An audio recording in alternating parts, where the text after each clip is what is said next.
ರಿಥಮ್ ಕನ್ನಡಕ್ಕೆ ಸ್ವಾಗತ. ದಿನದ ಪ್ರಮುಖ ಸುದ್ದಿಗಳು.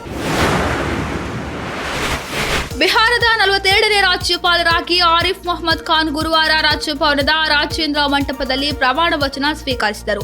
ಪಾಟ್ನಾ ಹೈಕೋರ್ಟ್ ಮುಖ್ಯ ನ್ಯಾಯಮೂರ್ತಿ ಕೃಷ್ಣನ್ ವಿನೋದ್ ಚಂದ್ರನ್ ಅವರು ಖಾನ್ ಅವರಿಗೆ ಅಧಿಕಾರ ಮತ್ತು ಗೌಪ್ಯತೆಯ ಪ್ರಮಾಣ ವಚನ ಬೋಧಿಸಿದರು. ಸಮಾರಂಭದಲ್ಲಿ ಬಿಹಾರ ಮುಖ್ಯಮಂತ್ರಿ ನಿತೀಶ್ ಕುಮಾರ್, ಉಪಮುಖ್ಯಮಂತ್ರಿ ಸಾಮ್ರಾಟ್ ಚೌಧರಿ ಮತ್ತು ಇತರ ಸಚಿವರು ಉಪಸ್ಥಿತರಿದ್ದರು. ಈ ಹಿಂದೆ ಕೇರಳ ರಾಜ್ಯಪಾಲರಾಗಿ ಸೇವೆ ಸಲ್ಲಿಸಿದ ಖಾನ್ ಅವರು ರಾಜೇಂದ್ರ ವಿಶ್ವನಾಥ್ ಅರ್ಲೇಕರ್ ಅವರ ಉತ್ತರಾಧಿಕಾರಿಯಾಗಿದ್ದಾರೆ. ಪ್ರಮಾಣ ವಚನ ಸ್ವೀಕರಿಸುವ ಮೊದಲು ಖಾನ್ ಅವರು ಮಾಜಿ ರಾಷ್ಟ್ರಪತಿ ರಾಜೇಂದ್ರ ಪ್ರಸಾದ್ ಅವರಿಗೆ ಪಾಟ್ನಾದ ಅವರ ಸ್ಮಾರಕದಲ್ಲಿ ಗೌರವ ಸಲ್ಲಿಸಿದರು. ಸೋಮವಾರ ಪಾಟ್ನಾ ತಲುಪಿದ ನಂತರ ಖಾನ್ ಅವರು ರಾಜ್ಯದ ವೈಭವದ ಸಂಪ್ರದಾಯದ ಪ್ರಕಾರ ತಮ್ಮ ಕರ್ತವ್ಯಗಳನ್ನು ನಿರ್ವಹಿಸಲು ಪ್ರಯತ್ನಿಸುತ್ತೇನೆ ಎಂದು ಮಾಧ್ಯಮಗಳಿಗೆ ತಿಳಿಸಿದರು. ಭಾರತವು ಮ್ಯಾನ್ಮಾರ್ನೊಂದಿಗೆ ತನ್ನ ಗಡಿಯ 9 ಕಿಲೋಮೀಟರ್ಗಳಷ್ಟು ಬೇಲಿ ನಿರ್ಮಾಣವನ್ನು ಪೂರ್ಣಗೊಳಿಸಿದೆ ಮತ್ತು ಬೇಲಿ ಉದ್ದಕ್ಕೂ ರಸ್ತೆ ನಿರ್ಮಾಣದ ಕೆಲಸ ಪ್ರಗತಿಯಲ್ಲಿದೆ. ಮಣಿಪುರದ ಮೋರಿಯಲ್ಲಿ ಬೇಲಿ ಹಾಕಲಾಗಿದೆ.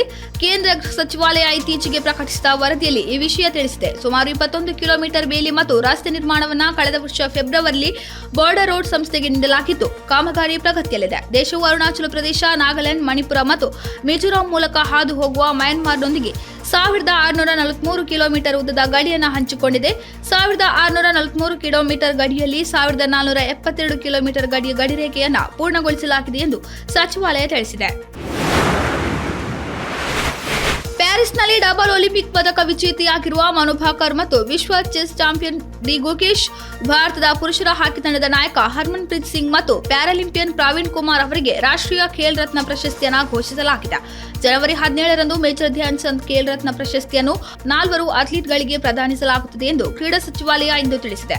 ಮನು ಅವರ ಹೆಸರು ಆರಂಭದಲ್ಲಿ ಪಟ್ಟಿಯಿಂದ ಕಾಣೆಯಾಗಿ ದೊಡ್ಡ ಸುದ್ದಿಯಾಗಿತ್ತು. ಬಳಿಕ ಅವರು ದೇಶದ ಅತ್ಯುನ್ನತ ಕ್ರೀಡಾ ಗೌರವವಾದ ಖೇಲ್ ರತ್ನ ಪ್ರಶಸ್ತಿಗೆ ನಾಮನಿರ್ದೇಶನಗೊಂಡರು.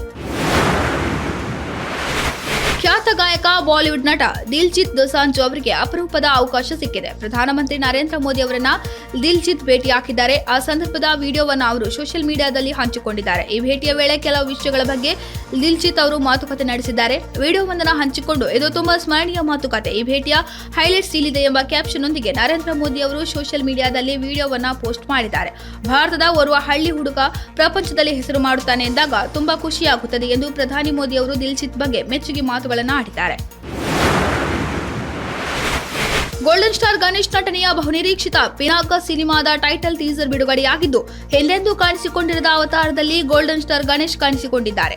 ಸದ್ಯ ಚಿಕ್ಕ ನೋಟ ಒದಗಿಸಿರುವ ಟೈಟಲ್ ಟೀಸರ್ ಸಿನಿಪ್ರಿಯರ ಕುತೂಹಲ ಹೆಚ್ಚಿಸಿದೆ. ಇದು ಕಾಲಗರ್ಭದ ಕೂಗು ಎಂಬ ಗಣೇಶ್ ಅವರ ಹಿನ್ನೆಲೆ ದನಿಯೊಂದಿಗೆ ಪ್ರಾರಂಭವಾದ ಪಿನಾಕ ಟೈಟಲ್ ಟೀಸರ್ 2 ನಿಮಿಷ 54 ಸೆಕೆಂಡ್ಗಳುಳ್ಳ ವಿಶೇಷ ಟೀಸರ್ ಸಿನಿಮಾ ಕತೆ ಮೇಲಿನ ಕುತೂಹಲವನ್ನು ದುಪ್ಪಟ್ಟುಗೊಳಿಸಿದೆ.